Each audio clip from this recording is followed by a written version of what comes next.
Welcome in, everybody, to Fantasy Pros Fantasy Football Podcast. It's me, Joey P, Joe Pizzapia, and we've got an incredible show for you today. It is me, it is Mike Tagliere, it's Kyle Yates, and it's you, and it is a 3-round epic mock draft for the NFL of epic proportions, and we've come full circle here. Because when we began just a few short weeks ago, back in the day, just doing a single episode with a single round, we were so innocent and naive back then. But now we're just 9 days away from the draft, and it's time to go back to where we started and bring in our guest, Scott Bogman from In This League and the Fantasy Black Book, to join us once again to see how things have evolved. And we are going to go 3 rounds deep here. This is the marathon, not the sprint. So I guess here's the question for you, Boggs. Have you been training for the marathon? I mean, I think you guys can tell by my body, I've absolutely been training for the marathon. There's no way I would crap out about a third of the way into any marathon and give up and go eat donuts. So, yes, I've been training for this marathon. I do feel like I will be forever changed when this is done. So we'll see how it goes. I think you're right. I think our audience is going to be forever changed. And by the way, speaking of change, Tags has a new look out there behind him. New digs, new home, new podcast. Are you refreshed? Are you feeling good? I hope so, Tags, because I got to tell you, Yates and I have missed you, and we're happy to have you back on the show. Well, I missed you guys too, somewhat. But I'm forever changed. I am no longer in Illinois, and that's a good thing. I got a text from a friend this morning and said, "Hey, how's Tennessee?" And I said, "It's fantastic." He goes, "I bet it's not snowing there." And it's apparently snowing back in Illinois, so I am not missing anything there. I don't have any homesickness. I've created my new home. And speaking of home, it's good to be back, boys. Yeah, and Yates, you and I have been holding down the fort here for the last few weeks. So, I mean, we're really kind of... the worker bees here, it feels like, at Fantasy Pros. Tags is out there doing his thing, moving stuff around, working on his car. You and I are here, I don't know, doing like 12 podcasts a day, it feels like.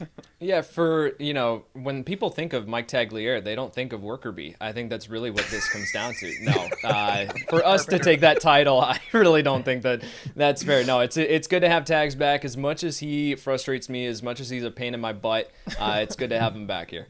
That's right. Brothers hug. That's what we do.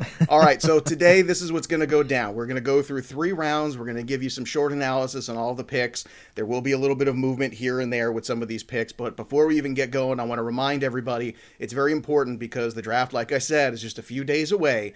And we're going to be a part of it with you doing a live stream here at Fantasy Pros. So make sure you go to youtube.com/Fantasy Pros. Again, it's the Fantasy Pros channel over there on YouTube. Click subscribe and click that little bell for the notifications because we are going to be live streaming the NFL draft, giving you all the takes. We are the perfect second screen experience because you're watching the NFL draft for fantasy. Come on, let's not pretend like you're not. That's exactly what you're doing. And that's why we're going to take you through pick by pick. Tags, Yates, and me, Joey P, going through it all for you. So that is going to be live on draft night on Fantasy Pros YouTube. Again, that is youtube.com/Fantasy Pros. Subscribe there.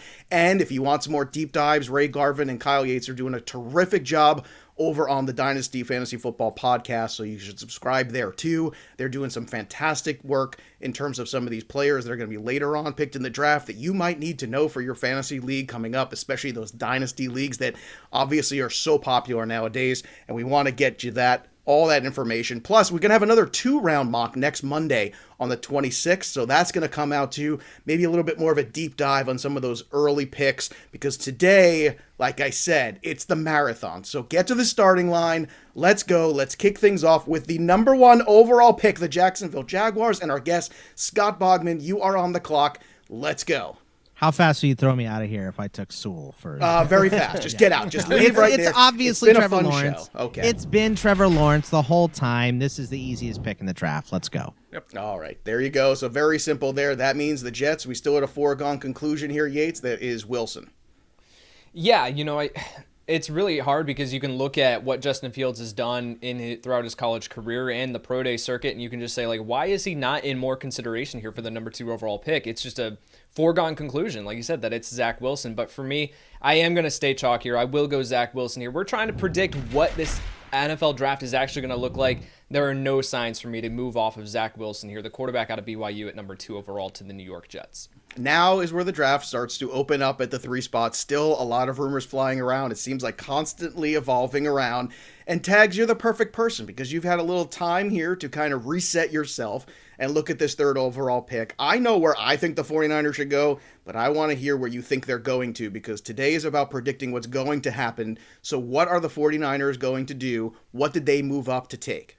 Well, we heard about a month before the college season ended, we heard a lot of conversation about Justin Fields and should he be the number one pick instead of Trevor Lawrence? And it was all a joke, but at the same time, it was actually a conversation people were trying to have. They were trying to drum up that narrative. And when people talk about Kyle Shanahan and what they're going to do, and trading up to number 3 to take Mac Jones makes absolutely zero sense, because they had to give up extra draft capital to get up there when Mac Jones was projected to fall into the teens. And now all of a sudden it's like, I think Yates was onto something. Yates in our private channel, he put it out there saying that basically he believes that everybody's drumming up Mac Jones' number 3 pick so they have something to talk about on draft night.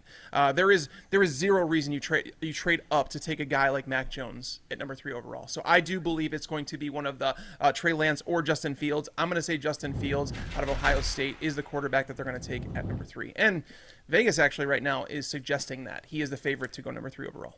And speaking of Vegas, if you want to understand some of the odds that are going on, we're doing a Betting Pros show this week. The 3 of us are going to talk about some of those odds and some of those wagers you can make during the NFL draft and for the NFL draft. So make sure you tune over to Betting Pros and subscribe to that podcast as well here at Fantasy Pros. Now, we have a trade here where the Denver Broncos are moving up. Trading out is Atlanta. Bogman, that puts you on the clock now. Yates and I had a private conversation yesterday about how much we love Trey Lance and how we are just over the moon about him. Is this the guy you're moving up for? Yeah, the Broncos trade up here. That is exactly what they're going for. They're going to take Trey Lance in this spot, get a long-term quarterback. Drew Lock, I think, can be a nice backup. Maybe he can have a career like Ryan Tannehill, where you sit for a little bit, you come back in, and you start again. But I don't think he's the answer right now for them. So let's get Trey Lance in there, and hopefully at some point later in the season starting for them too. Well, fortunately, we let Scott take my pick there. That was actually going to be Trey Lance. I traded up from 9. Damn it, Joe. It was on. He threw it to me, Tags. Okay. I thought it was you too. It's okay, so I though, thought because maybe you made the correct pick. You made the pick that Okay. I actually think is going to happen. I actually think that's a great pick. Well, like Ron Burgundy, I read what's just in front of me. And, That's my bad. and it says That's here, my bad. It says here that That's pick was Bogman, so therefore I went there, and that's what I'm reading. Now that Yates is up, and look, Yates, you get one more of these, and then you're out. All right, that's it. All right, let's move on here. Cincinnati, 4 straight quarterbacks go. Cincinnati clearly doesn't need a quarterback, so Yates, is it the offensive lineman Sewell, or is it one of the big-time weapons? Most interesting pick right here. Here it is. I'm Ron Burgundy. Okay, so at number 5 overall with Cincy, it really comes down to 2 players here. You're talking about Penei Sewell, the offensive tackle out of Oregon, and Jamar Chase, the wide receiver out of LSU, reuniting Joe Burrow with one of his top targets there from that magical 2019 season.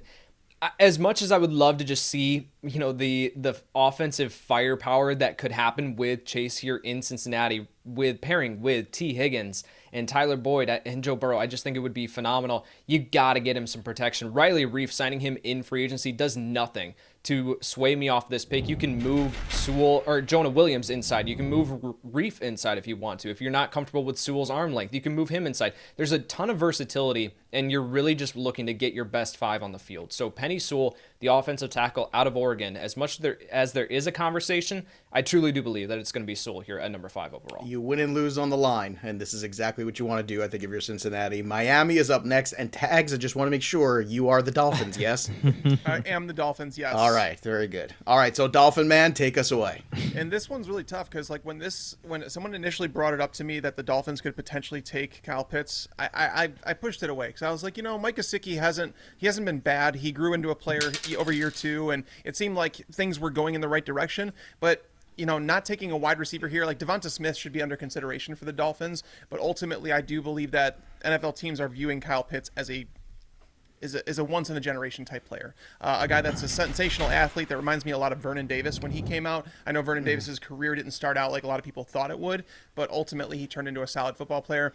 Pitts fits the way NFL teams run today. It gives, again, Tua another weapon to where if Tua doesn't succeed with him in there, having Devontae Parker, getting Preston Williams back healthy, whatever, or Will Fuller now, actually. Yeah, I was going to say, and Will Fuller, too. Yeah. But so all those weapons, it's like if Tua doesn't succeed, they can say, okay, we gave him every opportunity to succeed. Now we can move on if he doesn't live up to those expectations. So we'll go with Kyle Pitts out of Florida, tight end.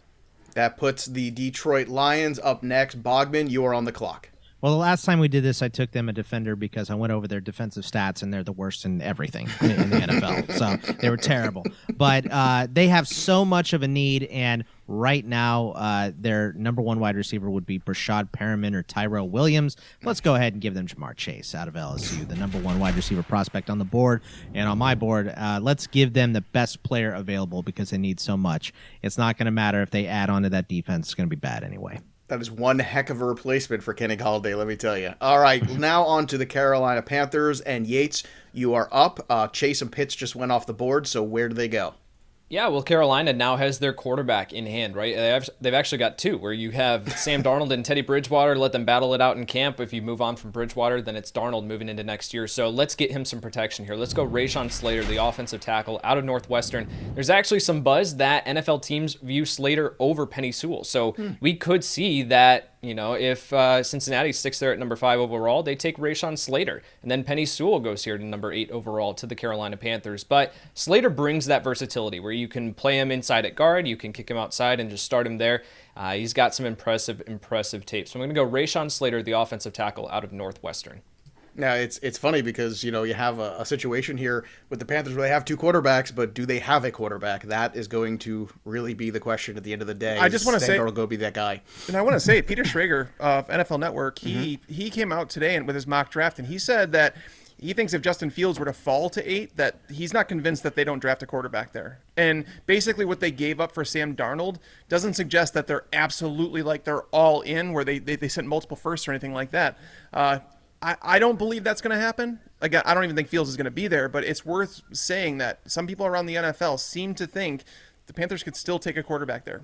I can't imagine that's the case, though. I don't think you trade for a guy like Sam Darnold and then immediately bring in competition for him. I agree with you. That's what I'm saying. It rings some bells with me, but he's an insider. He knows NFL GMs, and yeah. So I mean, he's somebody that I'll listen to and to make sure I pay attention, at least to look at the other side to say, is it possible? And there's conflicting reports out there on whether or not they picked up Sam Darnold's 5th-year option. I thought I heard they did, but now there's some uncertainty around whether or not it was official or not. So there's some things up in the air.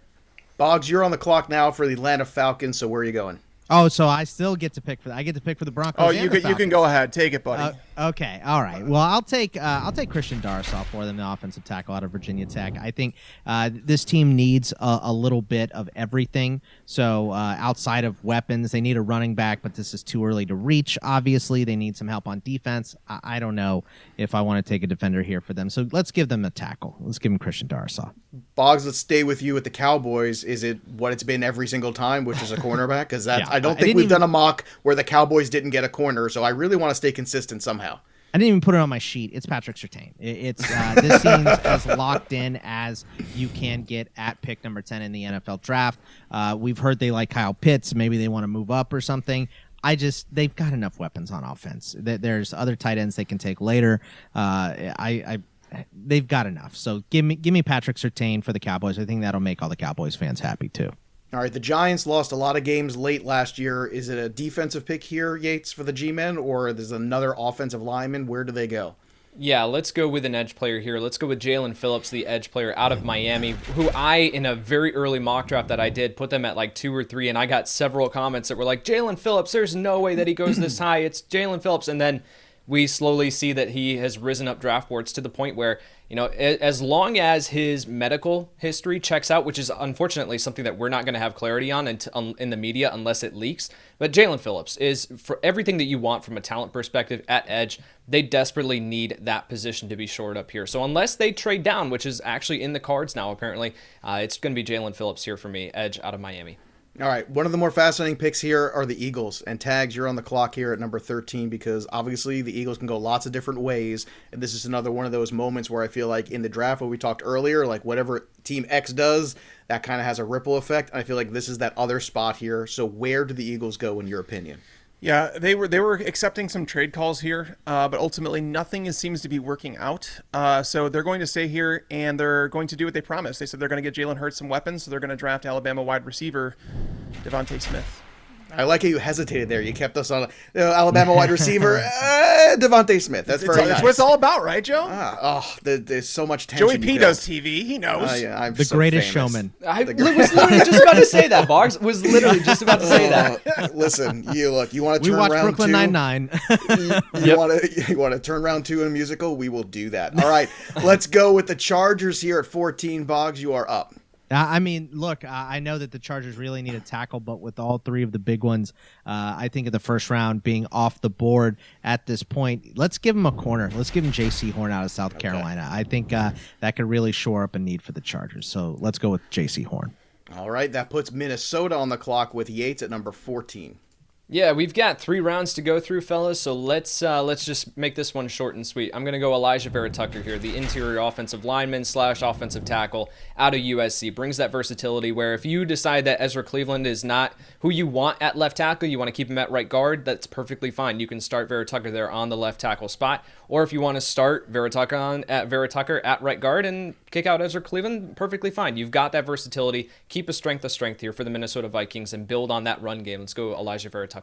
A lot of good press coming out about him recently, too, over the last couple of weeks. You hear a lot of people talking about what kind of impact he could make. Tags, you are up now at number 15 overall. The New England Patriots are on the clock. I think this is the part in the draft where everyone will be screaming at their TV saying it's Mac Jones, it's Mac Jones, and part of me says, yeah, I could see it because this is a fall far enough where I'm not a big Mac Jones guy, but at the same time, to get a franchise quarterback when you have none, they have Cam Newton on a one-year deal. It kind of makes all the sense in the world, but you go back to the idea that Bill Belichick has never selected a quarterback in the first round of a draft. I mean, the only in all fairness, for 20 years he had Tom Brady. He doesn't have to. It's not exactly a need position. But what was he like? What was he? A couple of years in Cleveland too. So it's like you look at it and it's like I remember team like us waiting for them to draft Tom Brady's replacement, and they never did.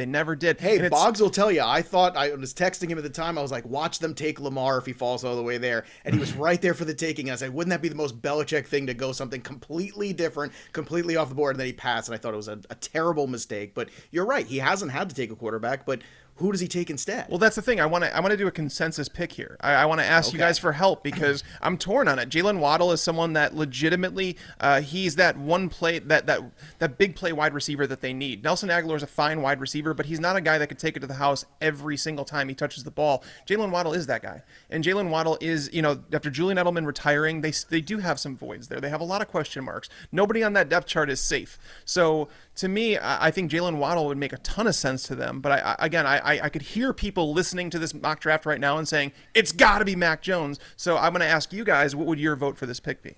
I vote they need a playmaker. So I kind of agree with you. If Waddle in your mind is the best playmaker, game-changing guy, they've lacked so much athleticism on the offensive side of the football for so many years now, and they've made up for it with efficiency, but they don't have that efficiency now that Tom Brady's not a quarterback anymore. So everything is screaming that they plan on competing, and if you do, then it's not the quarterback pick here. You're doing something else. Yates, what do you think? I want you to take Mac Jones because I've got the Bears at 20, and I don't want the torture of taking Mac Jones. There you go. I don't think Mac Jones. Jones vote. I don't think he'd make it past Washington. I don't have that pick. I don't know what Scott's going to do. That's why I want Scott to talk to me about it too, because I think in the real draft, because we're trying to predict what they do, and I want this to be as best as possible. So. Like Mac Jones, the furthest I could personally see him falling is Washington, and that's the last pick there. I mean, there's still some names on the board. Jalen Waddle, Micah Parsons. I mean, these are good football players that are still on the board. Boggs, I think if I'm picking for the Patriots, it's Waddle. I mean, they have to have a playmaker, and I really want to take Mac Jones for Washington. But I honestly, you mentioned the quarterback thing. Also, they didn't take a wide receiver in the first round until N'Keal Harry. That obviously backfired. Yeah, it was a backfire move, but that's why they need to take another one here. And I think Harry gets traded in the middle of this draft anyway. Yeah, that's very possible. All right, so let's do it. I wanted to say Jalen Waddle, but I feel like Mac Jones could go here, but it's one of those things where I think everybody when they come up on the board, everybody would be like, all right, this has got to be Mac Jones, right? And then only for them to walk up and take the wide receiver and be like, well, I guess they're waiting around again, and they're going to draft Kyle Trask or something like that. So so we're going to go ahead and say Jalen Waddle, Alabama wide receiver. All right, Boggs, that's put you on the clock now at number 16 overall with the Arizona Cardinals. Yeah, I mean, a lot of talk about this pick here in the Valley, too, about, potentially Micah Parsons being here. I think Parsons is going to slip a little bit because of character concerns. That's why I didn't give him to Atlanta earlier as well. So I wanted Elijah Vera Tucker, but he's gone. So give me Caleb Fairley. They need a corner here opposite of Malcolm Butler, who they just signed. So I think he could be a nice impact here. And they still have Byron Murphy, who's young and developing. So let's go with Fairley. It's a great pick. Fairley off the board. Really good value there at 16. That puts the Las Vegas Raiders, the schizophrenic team of the offseason in the NFL, up on the clock at number 17. Yates, good luck. Yeah, I put out a tweet the other day. I was like, the strategy of like NFL free agency is where you shore up your team needs so that way when you get to the NFL draft, you can take your best player available. No one told the Raiders this. They are just completely dismantling their team and opening up so many different holes. But one of my favorite fits in this entire draft and every mock draft that I've done is Tevin Jenkins, the offensive tackle out of Oklahoma State, plugging in here right into that vacated Trent Brown spot at right tackle. I mean, this is just a Raiders guy through and through. It just plays with a mean streak. So much fun to watch. I think you need to keep that offensive line a strength. It's how you protect Derek Carr and how the offense moves. So let's go Tevin Jenkins here, the offensive tackle out of Oklahoma State, 17 overall. I feel like this offseason, Mike Mayock and John Gruden have their hands like a Ouija board thing together, and they're just moving it around, trying to make decisions in the offseason of the roster, what they're doing. That's kind of what it feels like.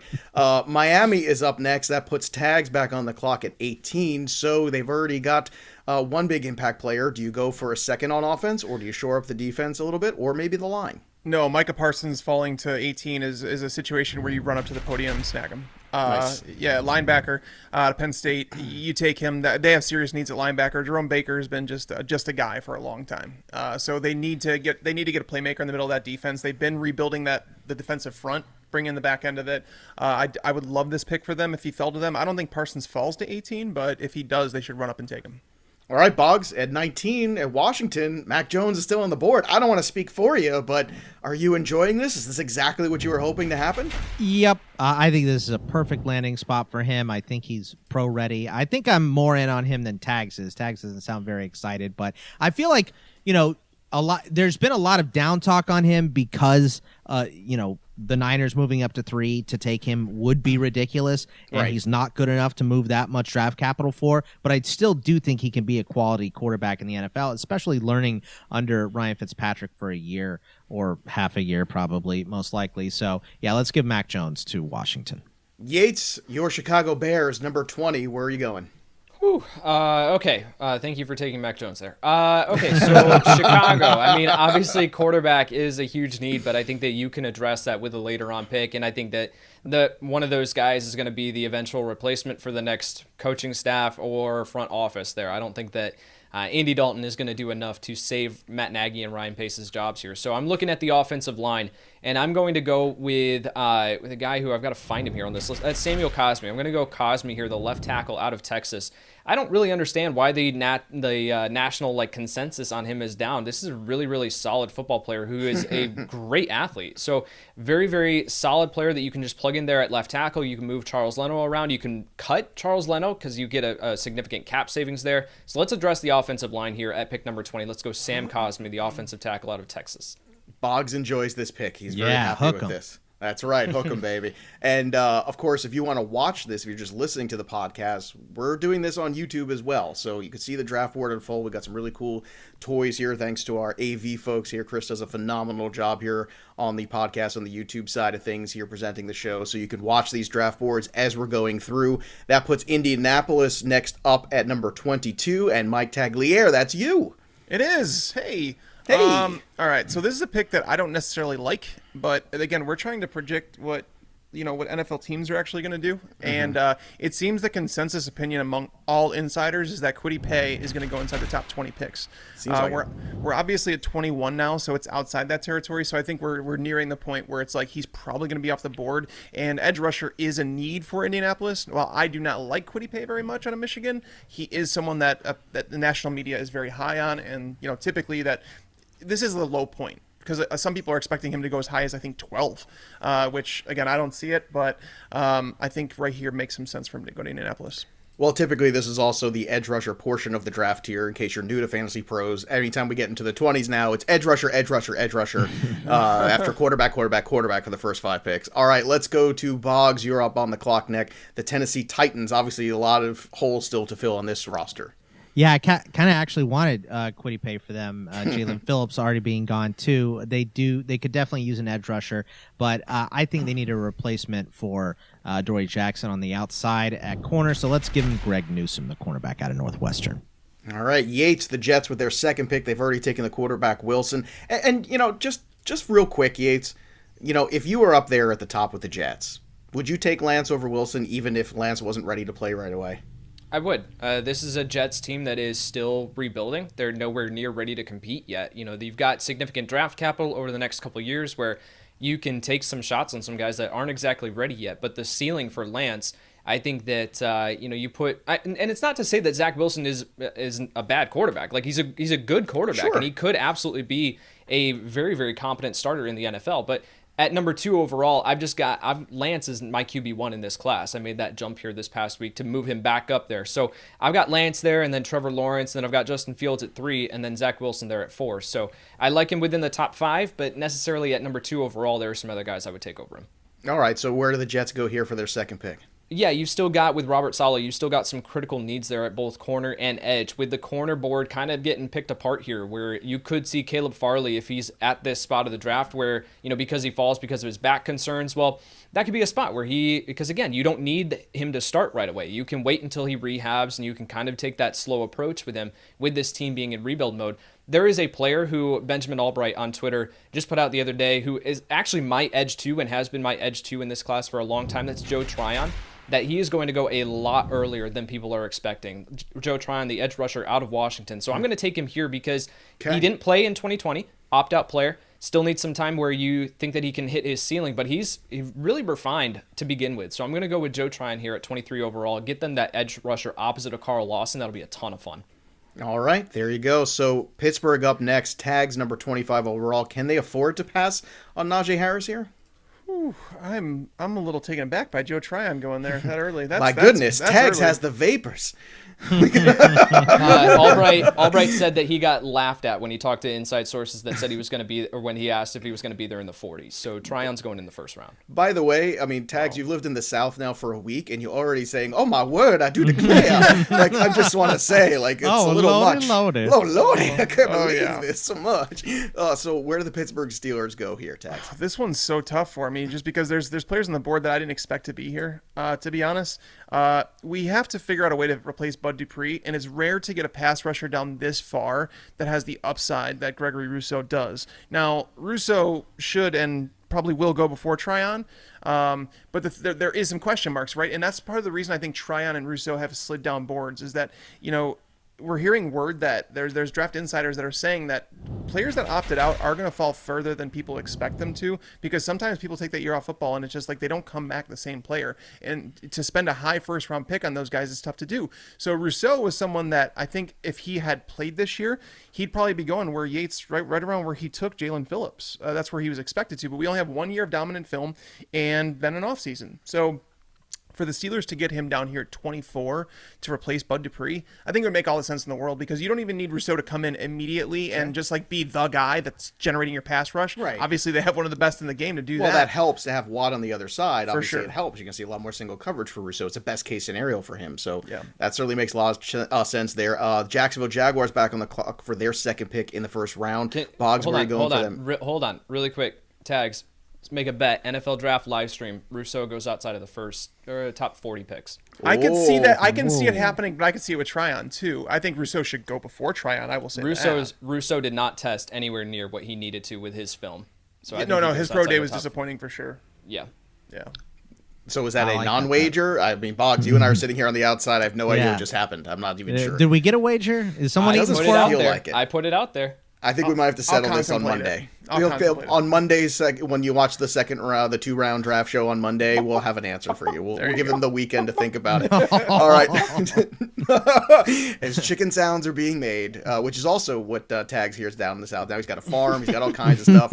I expect him on the Monday show to come out with a little, the piece of weed hanging out of his mouth, kind of telling us about overalls stuff. on, right? Yeah, exactly. overalls. Yeah. Oh, boy. Tags in the overalls. Spend 1 week in Nashville, right? Hey, that's a fun fact. Fun fact. Yates, I've never worn a pair of overalls. Never. I think we just stumbled on the bet, Yates. The bet Yes. is this. Oh, if he takes yes. it and Rousseau goes out, the next pod he's got to wear overalls. Yep. Oh, yes.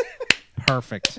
Okay, let's move on. Jacksonville Jaguars. Boggs, you're up on the clock at number 26. Let's get him a weapon. And I think Yates mentioned this before in one of the mocks that you guys did. Let's give him Pat Freiermuth out of the tight end out of Penn State. There you go. I think he is a nice, complete tight end. I mean, he's nowhere in the neighborhood of Kyle Pitts, which no one is. But no one is, right? Exactly. He's a really, really good, complete built tight end, which you don't get a lot coming into the NFL. A lot of these guys take a little while to figure it out, but he can block, he can catch, and he's a nice weapon for Jacksonville. So I think they would be really smart to take him with this pick. I love that pick for them. I think that's great, especially for a young quarterback to have that little safety valve. Not that Lawrence needs it per se, but it's nice to have it. Yates, Cleveland Browns on the clock at 27. Yeah, edge rusher has been the one that we've kind of penciled in here, but they've got Jadeveon Clowney in now with only a one-year deal. So, and of course, Clowney has not exactly been the perfect model of health, but I think that they can go in the second round and address that. Let's go linebacker here, and let's go with a player who is apparently going to go pretty early in this draft, maybe even earlier than this spot. Let's go Xaven Collins, the big middle linebacker out of Tulsa here. Fills a huge need for this roster, and you plug it with a really, really talented player. So Xaven Collins, linebacker out of Tulsa. Yates, you picked the wrong linebacker. Oh my goodness, all this wrong getting thrown around. Again, I like that pick because they took Clowney, and he's always hurt because he can flip to an edge rusher too. He's kind of versatile, so I like. What are you that talking pick about? Wrong linebacker. Owusu-Koramoah is still available. Well, you're up He's next, not- Tag. So Baltimore's up. What do you want to do? They don't- they need an edge He's more of rusher. a box safety, and you've got John Johnson now in town. He can play that role. both. He can play both because he's converted. He's smaller. He's a little undersized. You go you 260 realize we have versus 220. You guys realize we have two more rounds to do here. You can argue. I'm just saying. You can argue a lot more. Let's go. Baltimore 28. What you doing? So I'm taking an edge rusher here, and it just depends on which one. Azeez Ojulari is someone that everyone's talking about, but I think Jason Owe is going to go before him. So I'm going to take Jason Owe out of Penn State, edge rusher for the Ravens. There you have it. And next up on the clock at New Orleans, Scott Bogman, you are up for the pick. Let's give him Asante Samuel Jr. out of Florida State. I think this is a nice fit. It covers a big need for the Saints as well. I feel so old when these guys were with the juniors. It's just the worst. It's just the worst. But anyway, Green Bay, Yates, this is always a fun one. Green Bay always waiting there in the late 20s, early 30s to make a pick. And you never know which way Green Bay is going to go. So once again, you got the tough draw here. I feel like all the time whenever we do all these monster ones. What do you do for the Packers here at 30? Yeah, I think that this normally is a tough spot, but Rashad Bateman's sitting here on the board at 29 overall. That's true. And Bateman pairing him with Davante Adams in this offense. Now, this should be the pick. We'll see what Green Bay does. If Bateman's here on the board, we'll see if they go with I've made enough fun of the Packers. I'll go Bateman here, wide receiver out of Minnesota. All right, so Bateman, boy, you know what? That's important. Last year Aaron Rodgers had a terrific season. So much of it was based on what Davante Adams did, and God forbid he should ever go down with an injury again. What would happen to that offense? It's terrifying. I think it's a need. And look, I know it was a need last year and they ignored it, but I mean, I think this is a great opportunity there to take advantage of the draft coming to you with this Bateman pick. Buffalo is up next, tags at 31. Still got a lot of talent here on the board. Still a lot of first round grades out there. Yeah, I mean, I'm just puzzled at Owusu-Koramoah still on the board, and it's not even really necessarily a need because this team drafted Tremaine Edmonds a little while ago. I don't know. Wow. All right. While we take this pause, I want to remind everybody we've got our live stream of the NFL Draft coming up as Tags debates here. He's taking a timeout. Make sure you subscribe to Fantasy Pros channel over on YouTube. Click that notifications button. Again, it's the perfect second screen experience. You can have us on the tablet. You can have us on the computer, whatever you got going on. If you got the several TVs, you pull up the YouTube and you're watching the draft and watching us give the breakdowns at the same time. Hopefully that's given Tags enough time to figure out what he's doing next for the Buffalo Bills. Yeah. By the way, Tags, I would have taken JOW for Washington had Mac Jones not been there, so he would have gone earlier. Very much earlier, obviously, in that spot. That's another. Yeah, the Raiders. The Raiders are a team that I'm watching with him a lot. It just seems like very much like a Mayock guy. And they're obsessed with Micah Parsons, from everything I've heard. They want him to fall. If Parsons falls there, I could see that too for sure. I can't have him pass. It's too good of a player. Jeremiah Owusu-Koramoah, linebacker out of Notre Dame, even though it's not necessarily. The Bills, EPA, baby. What's wrong with EPA? The Bills are a very complete team. Like, they don't have a whole lot of weaknesses, honestly. Like, cornerback is something, but I feel like the big name cornerbacks that should have been going, like, they're already off the board. I would have considered Asante Samuel Jr. here if he were still here, but I can't pass. It's just best player available here. All right, that puts where are we at here? Number 31, the Kansas City Chiefs. Boggs, you're up.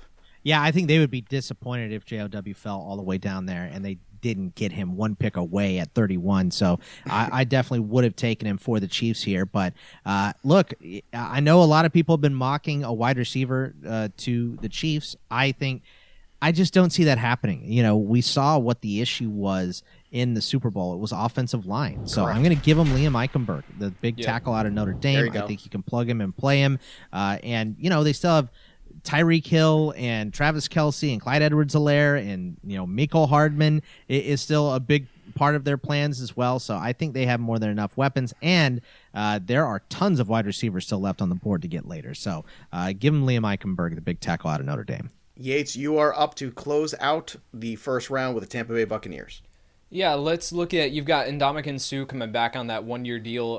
You know, he's back in town. Of course, how many returning starters that they've got. You've got to think about the long-term options here. And so I think that Suh being in town for one more year, that's perfectly fine. But let's get Christian Barmore in the building and pair him up next to Vita Vea on that interior of that defensive line, That would just be terrifying. And this is kind of the situation where they can go best player available because they really do not have many needs across the board here. So Barmore, you can let him sit. You can get him in that rotational kind of pass rusher mode there with Suh and Vita Vea on the field.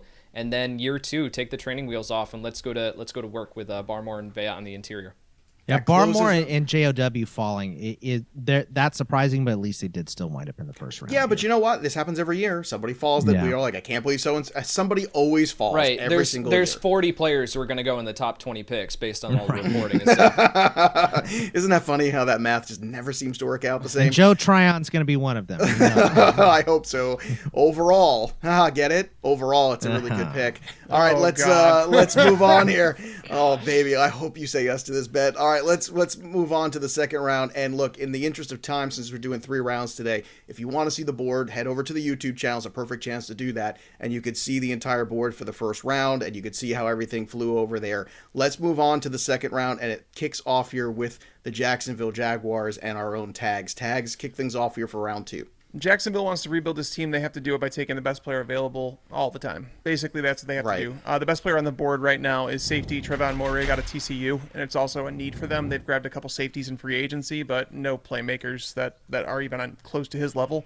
So Moehrig, I'll take him there. And Scott, by the way, you're going to be up next with the Jets. If you want to trade out of that pick with the Dolphins, I would love to jump Atlanta. I would love to jump into that pick to give you, a 4th-round pick this year or something. 2 spots. Yeah, I think the Jets need enough that would be fine. That would be a fine move. All right.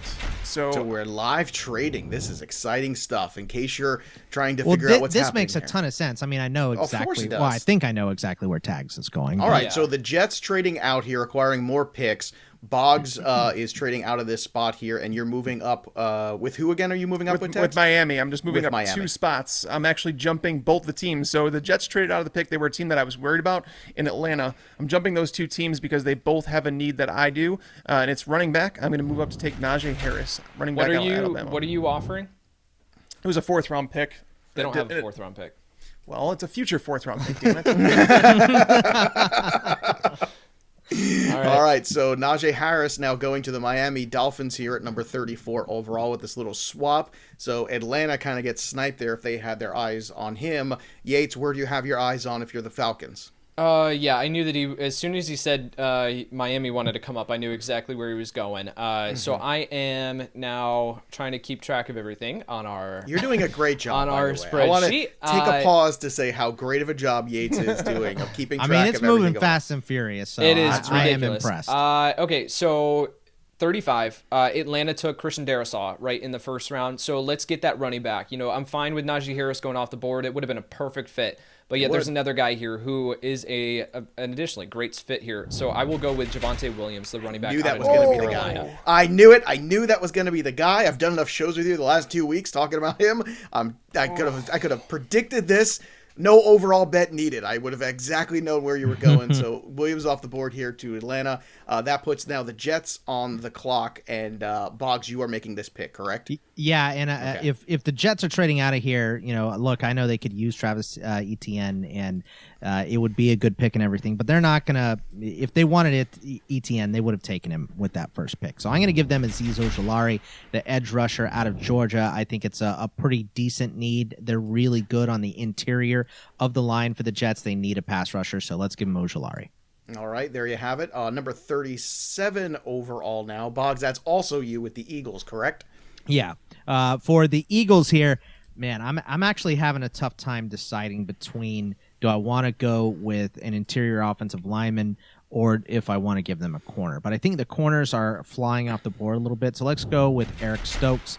The guy who set the what was his what did he run, a 3.40? It was unbelievably ridiculous. Yeah. So all the pro day numbers are so unbelievable that I don't believe them. So I don't know if I'm going to buy into that, but he is a good corner here, and it is a need for Philly. So Eric Stokes to Philly. Yates, number 38 overall. That's the Cincinnati Bengals. You are up. All right, so in the first round, I went with Penei Sewell, the offensive tackle out of Oregon. Let's double down here with a LSU wide receiver in the second round. Let's go Terrace Marshall Jr., the wide receiver out of LSU. You reunite Marshall with Joe Burrow. It's not Jamar Chase, but to go with Penei Sewell and Terrace Marshall here is a much better combination than a Jamar Chase and Dylan Radins, Jalen Mayfield. The other offensive tackles that would be here on the board are just not worth selecting. So I love this strategy of going Penei Sewell in the first round, come back and get your talented wide receiver in the second. I think the draft is going very well here for the Cincinnati Bengals in this mock draft universe. Carolina Panthers up next at number 39. Tags, you're on the clock. All right. We snagged offensive line for them in the first round, Rayshawn Slater. So we can move on here. I'm still debating going another offensive lineman because they need a lot of help there. But at the same time, they need help at cornerback. So what I'm going to do is I'm going to snag Tyson Campbell, cornerback out of Georgia. All right, Campbell going to the Carolina Panthers. That now puts the Atlanta Falcons on the clock here. And Boggs, that is you, correct? Yeah, it is me. And I think this is...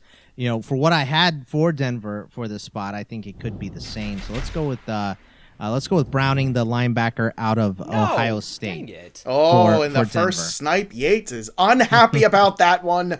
He wanted him, I'm assuming, for Detroit since you're up next. I can only imagine. So he's got to regroup a little bit. Not like Detroit doesn't have a need at every position. Everything. Right, yeah, I'm fine. Geez. But I had just, I'm looking ahead, of course, with everything flying around. I was like, Detroit, linebacker. I just scouted Baron Browning the other day. Loved what I saw. Sounds great.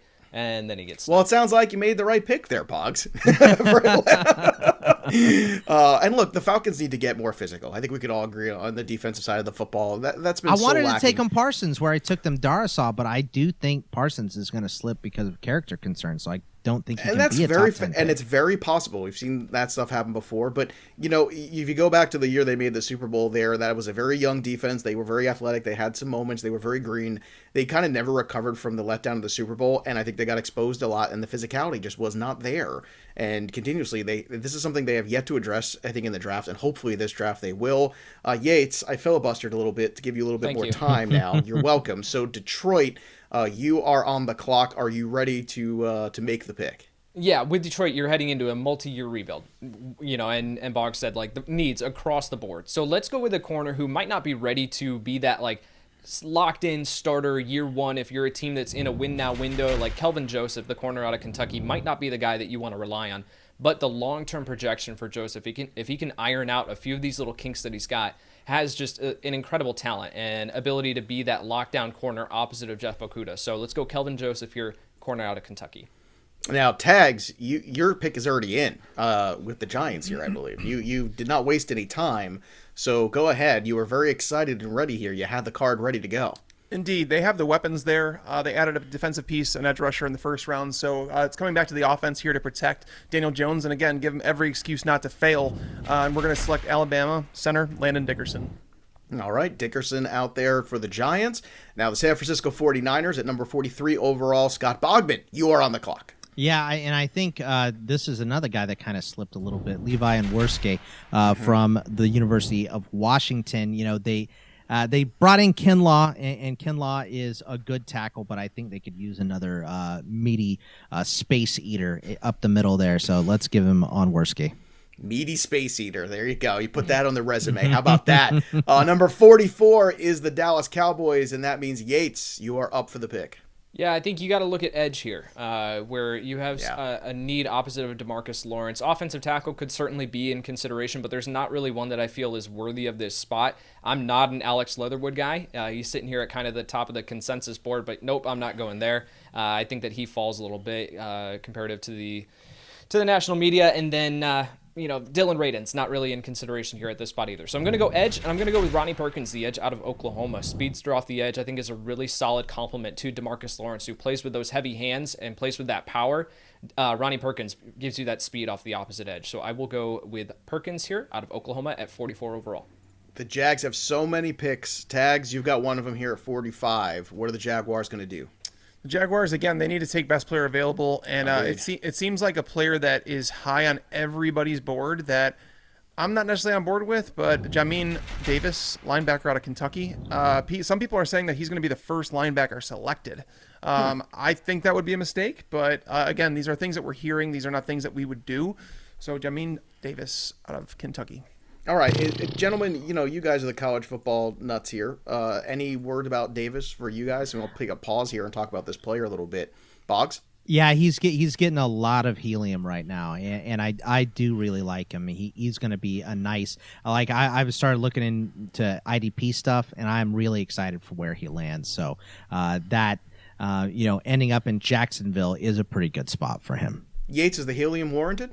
I think that it's a little inflated for him to be all the way up there at, in consideration of the first linebacker off the board or whatever. But I would take Baron Browning above him. I would take Micah Parsons, and Xaven Collins in that consideration. But Jamin Davis brings you that athleticism that is so valuable at linebacker. He's got the size. He's got the length. He can be a force in the box. He can go out in coverage and drop back as a smooth in pass coverage too. So I think that it makes a lot of sense there to pair with Miles Jack. I feel like that's a really good complementary piece. They got Schobert too, but I think that one more Miles Jack suspension and he's done. Yeah, and Leon Jacobs doesn't prevent you. Leon Jacobs doesn't prevent you from going Jamin Davis here at this spot. Yeah.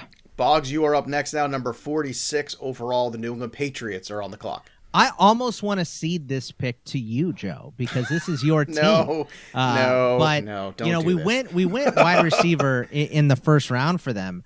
I feel like they might double down on that, and there are a lot of really, really good wideouts still on the board here. I wanted Davis, to be honest with you. Davis was at the top of my board for New England, so I'll let you pick the position. I've got edge rushers here. I've got a wide receiver here. I honestly think it's an edge rusher here for me because I think, look, you've got a lot of returning pieces to this defense, all those guys that did not play last year because of COVID who sat out the season. So you're bringing all of them back. But I think if you're going to win this year at all, if you're the Patriots, it's about playing defense on a whole other level.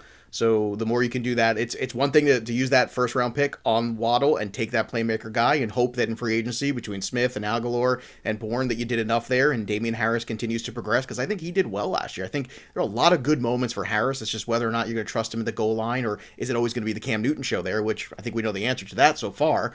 But for me, I think it's the defensive side of the ball, and I'd like to see them get some pass rushing here. All right, well, let's go to Texas and go with Joseph Osai. Joseph Osai out of Texas as the edge rusher for the Patriots here. There you go. Yates, you are up number 47, the Chargers. Yeah, so Chargers went with J.C. Horn there in the first round, which is a fantastic pick because you look at their corner room and they absolutely have a need there. But let's go back to the offensive line. We've talked about it all offseason where you got to continue to invest. You bring in Matt Filer, you bring in a couple of other pieces that I can't think of off the top of my head. Goodness gracious, my mind just shut down. So I'm going to go. Okay. This happens sometimes. I'm going to go. I know that they're good players. I just can't remember them off the top of my head. I'm going to go Creed Humphrey here, interior offensive lineman out of Oklahoma, tested off the charts at his pro day. Really solid player all around. I think that he fills an interior. He can play any of those three interior positions. So Creed Humphrey here, interior offensive lineman, Oklahoma. All right, we're going to shut down Yates for a second, let him reboot, and he'll be fine in a second. In the meantime, the Raiders are on the clock. Tags number 48. All right, the Raiders are going to attack the defensive side of the ball after they went offensive line in the first round. They do need a safety to pair. and Corey Linsley. Well, yeah, Corey Linsley. I remembered. They need a safety to pair with Jonathan Abram. So Jeff Heath is not it. But the thing is like this is where I'm torn because my rankings are different. But Javon Holland out of Oregon is the one who's expected to be the second safety off the board. Me personally, I could see the Raiders going completely off the wall and saying Andre Cisco out of Syracuse. More of like a ball hawk that is going to make some plays in the back end, whereas you have Abram coming up to be like the strong safety in the box. But Javon Holland is the one that's expected to be off the board right around this time, so I'll take Javon Holland out of Oregon. All right, so Holland goes to the Raiders. That puts the Arizona Cardinals at number 49, and Boggs, you're up. You know, we took a corner for them before and fairly. So let's get them a little protection on the offensive line here. Let's go with Alex Leatherwood out of Alabama as an interior offensive Leatherwood, a favorite of the last podcast. In case you missed, go back and listen on demand. Yates, you are up number 50. We are 50 picks in now. The Dolphins are on the clock. What do you do? Okay, so Dolphins, let me get this straight. They have taken who did they take? Pitts. They went Micah Parsons, and then they went with Najee Harris. Traded up for Najee Harris. Okay. Let's look at edge. Edge is a critical need for this team here. So I'm looking at some of the guys that are available. Man, it's been picked apart. I'm going to go with a late riser in this process. I'm going to go with Peyton Turner, the edge player out of Houston. Seems to be rising up draft boards here. So I'm going to go Peyton Turner as the edge player here, which is a critical need for Miami. All right, Washington up next, tags at number 51. Obviously, lots of good defensive stuff there in the front. Where are you going there? Are you going to go on the offensive side of the football or the defensive side? Alex Leatherwood was supposed to be the pick, so damn you, Scott. All right, so let's go. True, man. This is hard to do on the fly because things are happening because now we're in a point where it's like we don't know who we're expecting people. Well, now you know why NFL GMs fail so much. Well, they have 10 minutes for each pick, to be fair. Right. And yet they still fail so They much. have 11 Verizon commercials between each pick and 10 minutes. So I didn't think we had a sponsor for today's show. All right, what are we going here for? All right, so what we're gonna go Dylan Radins out of North Dakota State. He's an offensive tackle, sturdy presence and pass protection. I think if they want Mac Jones to succeed, they need an offensive line in front of him, which is the reason that I don't want Mac Jones to go to Washington, because I don't think that offensive line is great for him. I think he's a guy that has he has jumpy feet. He sees some ghosts sometimes, and I worry about that offensive line protecting him. But he won't start right away, so that's where I'm going to go offensive line here. You love the jumpy feet. You can't. Every time Mac Jones, he talks about the jumpy feet every single time. It's my biggest concern because it's one of those things. Legit. If you see ghosts, that doesn't go away. It just doesn't. It's true. It's true. Yeah, especially on Halloween. The Bears are up next to number 52. That puts Bogman on the clock, which is good because these two Bear fans clearly do not want to make this pick. yeah, look, they just took an offensive lineman, right? Didn't we give him Cosme in the first we did. round? Yes. Okay. So Matt Nagy has Andy Dalton at this spot. They need weapons for him. Let's give them Kadarius Toney. I know Tags doesn't like him, but I think he's a nice playmaker out of Florida, and he is someone that Matt Nagy is going to look at and drool over because he can do multiple things with him, have him return kicks, have him run reverses, line him up in the backfield on occasion. So I think that he fits for Matt Nagy wanting to use, a million different players all over the place. So Kadarius Toney to the Bears here. Yates at number 53. You are up with the Titans. Are you going to go with a wide receiver here? Just curious. I am. So we've got some consideration here with Rondale Moore, De'Ami Brown. Elijah Moore is still on the board. Nico Collins fills that big prototypical wide receiver that they could use. But I think that what I'm going to do is give them a player who gives some versatility with Rondale Moore, Elijah Moore. These guys are pure slot guys where you're not going to be able to – they don't have the size to be that true 12 personnel wide receiver, 2 receiver sets, things like that. So I'm going to go with Amon-Ra St. Brown, who I do believe has the size that he could play outside. You need someone who's going to be able to thrive in these in-breaking routes. And if you do go 3 wide, well, you have Josh Reynolds who can play that outside receiver role. Right. And then you can kick Amon-Ra St. Brown into the slot. So I'll go St. Brown here, wide receiver out of USC, at 53 overall, and snipe the Indianapolis Colts, who I think would definitely be considering St. Brown. Brown and St. Brown. That's a hell of a wide receiver core they got going there. Indianapolis, Tags, you are up at number 54 overall. I know Indy's kind of an enigma to you, but let's see if we could break it down a little bit and see what you think they could really use here at this stage and maybe where the value has kind of fallen and maybe somebody should be scooped up who hasn't been picked already. There is someone that's out there right now, and they went edge in the first round. One of the positions that we're expecting that if they don't go edge in the first round, it's definitely going to be an offensive tackle to replace Anthony Costanzo. So what I'm going to do is I'm going to draft a tackle here. Jalen Mayfield, offensive tackle out of Michigan. His attitude matches exactly like him and Quentin Nelson on the same exact offensive line. Is just like they're going to step on you. They're not going to care about it. They're just going to keep on walking. And this is what the Colts have done. They've just built that offensive line, and I think it's important to do that with Carson Wentz, who obviously struggled last year when Philadelphia, that offensive line fell apart. So Jalen Mayfield, I think, would be a fantastic pick for them right here. Boggs, your Pittsburgh Steelers are up next, number 55. Some needs still out there. We took an edge rusher, I believe, last time out for them, if memory serves. So now, where are you going to go for the Pittsburgh Steelers? I mean, it's just too convenient. Travis Etienne, the running back out of Clemson for Pittsburgh. I mean, they need a running back real bad. They need an explosive playmaker. That's exactly what he can do. They need to address the offensive line, but I think the tier kind of drops after Tags just took Mayfield for the Colts. So give me Travis Etienne for my Steelers. And look, Etienne going there is I think this is their best possible scenario, right? That he somehow made it all the way to 55 with them still out there with that need. So well, I like Jenkins to fall in the first round and then take Travis. Well, you can't have everything. You can't have it all. Finally, the Seattle Seahawks taking a pick here, 56. Hey, Yates, look, the Seahawks play football still, and they got a pick in the draft. Isn't that cool?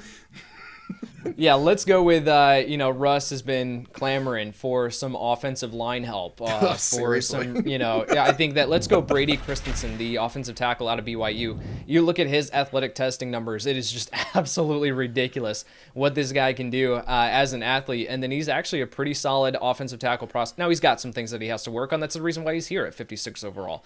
But Christensen, his overall ceiling is just fantastic. So I'll go Christensen here. All right, the Rams up next, number 57. Tags, you are on the clock.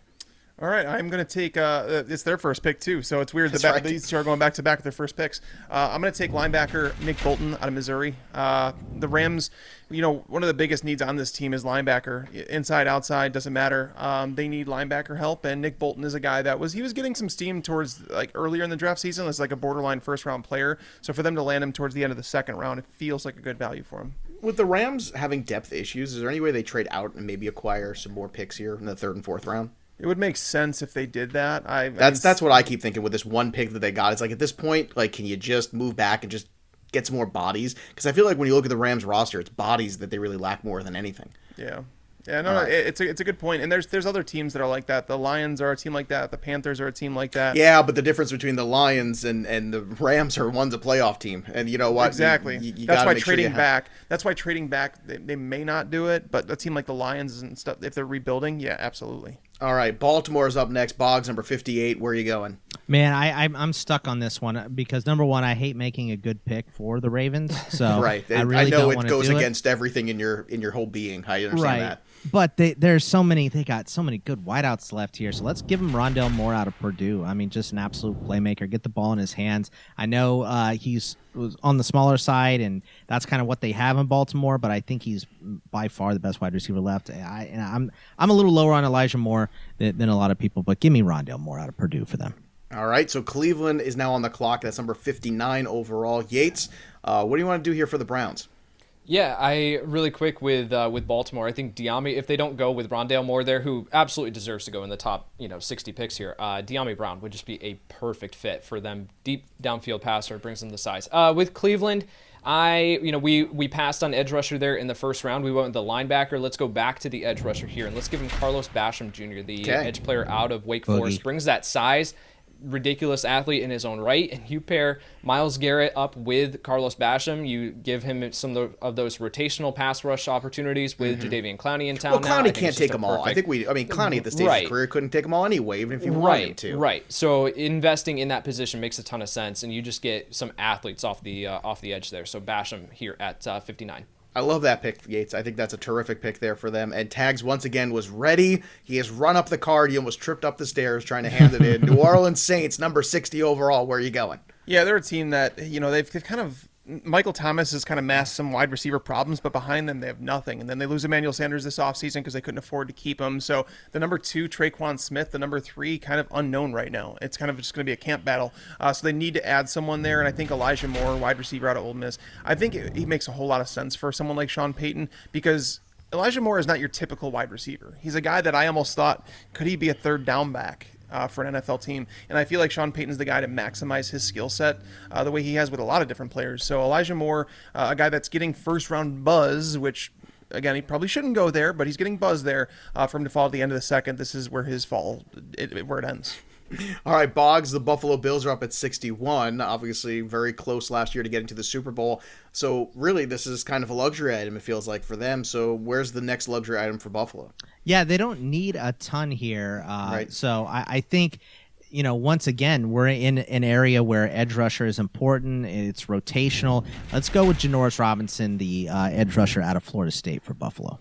That puts Green Bay and Yates back on the clock. Another Green Bay pick for Yates. I love when this happens. What the frick It's is the this? perfect storm of cheese and Brett Favre. All right, let's go. Brett, you're up here, Brett Favre. What are you doing? Yeah, so this should have been the pick last year with at least the position, the interior defensive line. Let's go Tommy Tungiai here, the interior defensive lineman out of Ohio State. Watched this tape here recently, came away really, really impressed.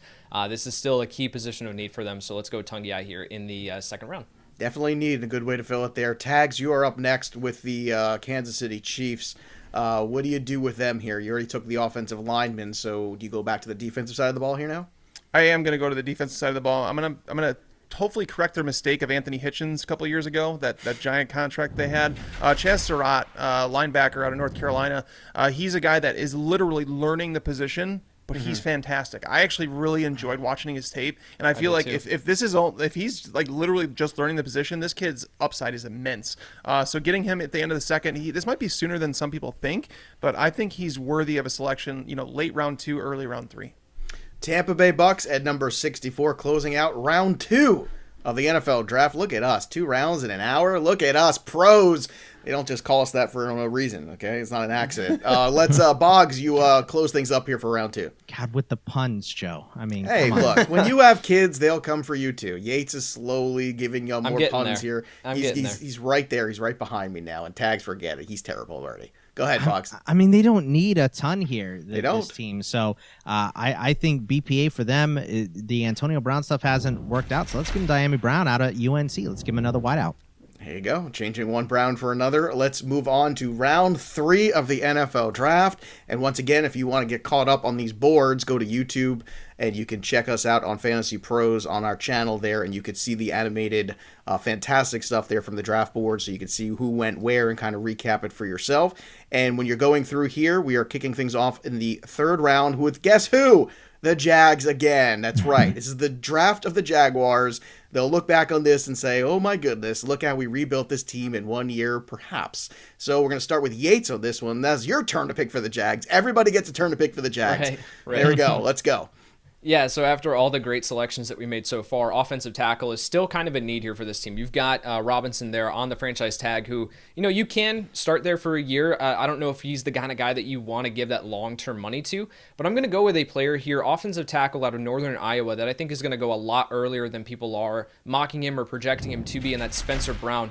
Just put up his 3-cone drill. Like, go look at his testing numbers. It is absolutely just stupid. And he's a really, really solid athlete in his own right.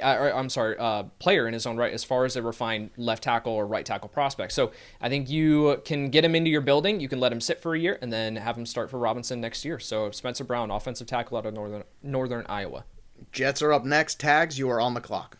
All right, the Jets. I don't know how we got to the Jets have had quite a few picks here, and I don't know how we got here where they have no cornerbacks on their roster. Like, they have no cornerbacks. Like, they need help real bad. Like, Yates and I are fans of Bryce Hall, but let's be real. Like, that's the only player on that roster I feel somewhat comfortable with. Cornerback out of Syracuse, Ifeatu Melifonwu. Big dude, like a very big guy. And if he develops the way that you hope he would, obviously football's in the genes. He's got his older brother in football that played for the Raiders. He turned out to be a bust, but whatever. Either way, he's one of those guys that can handle those bigger wide receivers. And the Jets need to take a shot on a cornerback, so why not take a guy with the upside like that?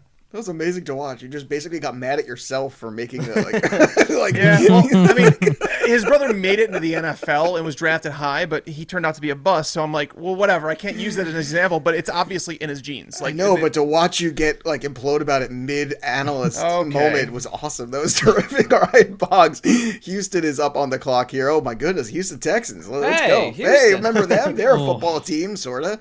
Where are you going here with number 68, Boggs? Yeah, man, this is a rough pick because they need so much help. And they have so few picks. What about the 29,000 free agents they signed? Yeah, okay, name the good ones. No, there's a reason they signed 29,000 of them. Yeah, exactly. So this is a tough pick to take, especially since it's their first pick. But they need offensive line help. Wyatt Davis is still on the board, one of the best in this draft. Let's go with Wyatt Davis, the interior offensive lineman out of the Ohio State for the Texans. All right, Atlanta Falcons up next. Yates, number 69 overall. What do the Falcons do? Yeah, so we've taken and shored up quite a few key positions there. Offensive tackle, linebacker, running back up to this point of the draft. Obviously, with their draft capital moving down, let's go with a huge position of need with tight end. You look at Hayden Hurst is really the only tight end of note on this roster, and it's still a key position of need for this offense. So let's go, not Brevin Jordan. Let's go Tommy Tremble, the tight end out of Notre Dame. We just saw what Arthur Smith did with Jonnu Smith as that H-back in his offense. Tremble just is a instant plug-and-play option in that role. So Tremble here as a complimentary piece to Hayden Hurst at 68. I like that one. Look at us. Everyone nodding in approval. Yes, it's a very good pick. We approve of this pick. It's wonderful. Cincinnati Bengals up next. That puts Tags back on the clock at number 70. All right, they took some linebackers in the draft last year, but they kind of waited a long time, and it's a rebuilding process. They need to add some more there, so let's add some more talent. Jabril Cox, linebacker out of LSU. Yes, please, linebacker. Yes, excellent move there. Philadelphia Eagles, Scott Bogman, you are up. Man, I'm struggling with this one too. We got them Davante Smith, and who was the other one? Was it Stokes? Did we take a corner for them? Yeah, right? Yeah, Stokes. Okay. Mm-hmm.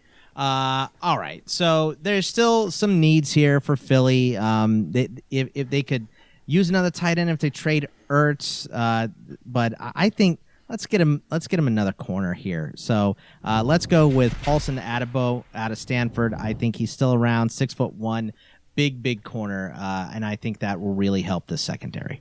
Okay, so Denver Broncos look like they might have gotten their quarterback of the future. So Yates, where do you go here if you're the Broncos now? Yeah, so I'm looking at corner. Linebacker could be a position that you consider, but corner is one that I'm kind of zeroing in on. You added Kyle Fuller. They added AJ Bouye.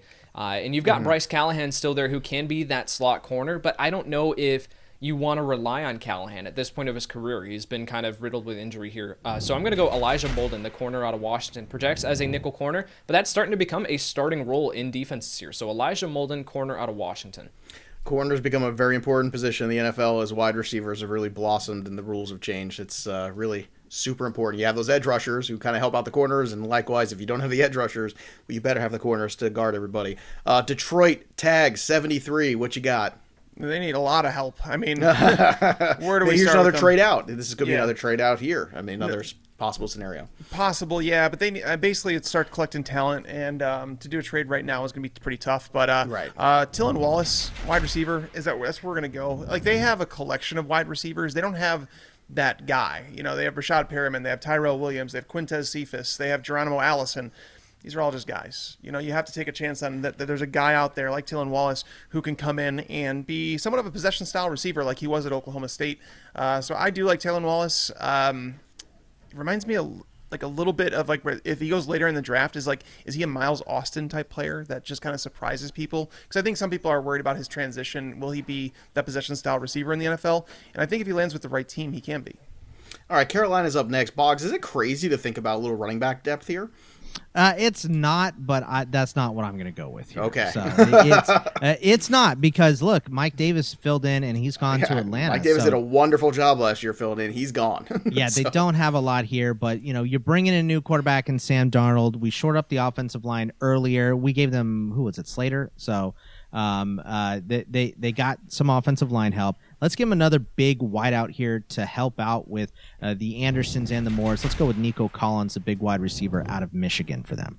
All right, next up on the clock is Kyle Yates. Yates, you're up with Washington, number 74. There's a couple of players that I'm considering here, but I think, oh man, you could look at that second tight end as an option where you look behind Logan Thomas. There really isn't anyone of note there on this roster, so a guy like Brevin Jordan could be in consideration here. But you know what? Let's go. Let's have some fun with Ryan Fitzpatrick in town. Now you've got Mac Jones. Continue to build up around him. The defense is pretty solid. Yes, you can add a linebacker. Yes, you could think about safety. But I'm going to go with Dwayne Eskridge here, the wide receiver out of Western Michigan, who I am a big fan of. Pairing him with Terry McLaurin, Curtis Samuel. And then you have the big body presences of Antonio Gandy-Golden, Kelvin Harmon. If they pan out to be red zone presences or whatever, you've got some speed on this roster now. And so Dwayne Eskridge here, wide receiver out of Western Michigan. Now, Eskridge is a player we've talked about quite a bit, and I know you guys are all high on him. Tags, what's your take here on Eskridge going to Washington? I like Eskridge. Yates and I are in step on him. We both agree that he's a guy that's being undervalued throughout this process. He plays bigger than he is. He's not a very big guy, but he can burn you. He can burn you deep. He can beat press coverage. He can go up and get it. His hands are suspect at times, but there's definitely some rough edges with him. But there's definitely growth here. I dig the pick. He played corner for a year, too, so he knows the ins and outs of his opponents. So really excited to see Eskridge in the NFL. Dallas is up on the clock. Tags, you're up with the number 75 pick in the NFL draft. All right, they need to do something. They need to keep building this defense. Offensive line is a question mark, and that's where I think I'm changing my mind actually as I talk about it. I think I'm going to go with Jackson Carman, offensive tackle out of Clemson, because that offensive line in Dallas is starting to fall apart a bit. Tyron Smith is getting towards the end of his career, and it's like they need some depth there in case something were to happen again, because we saw what happened last year with this offensive line. So let's go Jackson Carman, offensive tackle out of Clemson. You can compete from the East as long as you keep Dak Prescott upright. Yep. I think that's the right pick there. That's the right. As much as you need all the defense in the world, I think it's a matter of you got to protect Dak first and foremost, then, because you can win this division even if your defense is as bad as they were last year. I do really think they can compete regardless. The New York Giants up next. Boggs, you are on the clock at 76. Yeah, let's go ahead and give them a linebacker with this pick. Cameron McGrone out of Michigan still on the board, and I think they could really use one next to Blake Martinez. Reggie Ragland is a nice fill-in, but he's not going to last. We know that. So Cameron McGrone out of Michigan for them. The Chargers are up next, number 77. Yates, that's you. Yeah, you could look at edge here, but I mean the guys at the top of the board that I would consider, Quincy Roche doesn't have that size that you want there. Jordan Smith, they're a little bit raw. Dayo Odeyingbo, those are other guys that you can consider, but I think you can get them a little bit later. So what I'm going to do here is focus in on another need for this team, and that's the interior of the defensive line, where you got to add some key players here. So I'm going to go with Tyler Sheldon, the interior defensive lineman out of LSU. I just watched his tape the other day, and oh my word, it is so much fun. This guy is 6'3", 342 pounds, and he is just that prototypical, we're going to stuff the run, and it's going to take two guys to move me. So Tyler Sheldon here, interior defensive lineman out of LSU. All right, there you go. Number 78 overall, we have the Minnesota Vikings up next. Tags, you're on the clock. All right. It's funny, Yates just mentioned this guy, saying that you can probably get him later. Not so much. Dayo Odeyingbo out of Vanderbilt, edge rusher. Minnesota needs to think about this. Danielle Hunter has talked about potentially holding out. Obviously, they missed him last year, and we saw what that defense looked like. And he's now talking about holding out if he doesn't get a contract extension, yada, yada. They don't really have anybody outside him anyway on this team like that. I'm looking at their depth chart right now, and I don't see it. So Odeyingbo is actually my number 6 edge rusher in this class. I like him a lot. He's a guy that moves much better than he looks like he should. Big dude. He's one of those sleepers in this draft where it's like if you can get him on day 3, I feel like teams are going to be extremely happy with him. All right, there you have it. Las Vegas Raiders are up next at 79. Boggs, where are you going? Yeah, I mean, let's stay on the defensive line here and give them Davian Nixon, the big defensive tackle out of Iowa, 6'3", 305, another space eater. They could really use that to help with their edge rushers, too. They signed Ngakoue. They sell Max Crosby. Furl might move inside as well or become rotational. So let's go with Nixon up the gut for them. Davian Nixon, dude, this... Oh, I was looking for a team that I could pick him with because this dude, I think he deserves first round consideration. Wow. I think he's that good. I think he's that good.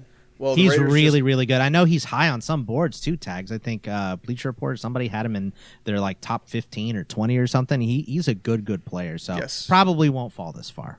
That's a player to watch and circle, and the Raiders have back-to-back picks here. So Davion Nixon going right now to the Raiders, and now Yates, you have the next pick here for the Raiders back-to-back. Yeah, this one's going to be a fun pick where we look at the interior of the offensive line and a guy who has just been a fun study throughout this pre-draft process. That's Quinn Miners, the interior offensive lineman out of Wisconsin, Whitewater. Didn't play in 2020. Taught himself to play center this entire past season by snapping to garbage cans, and is just one of those guys that is a pure football player. John Gruden is going to watch 2 seconds of his tape. He's going to talk to him for 10 seconds, and he's going to be like, I want that guy. That's the guy. So Quinn Miners here at number 80 overall. Let's go Miners.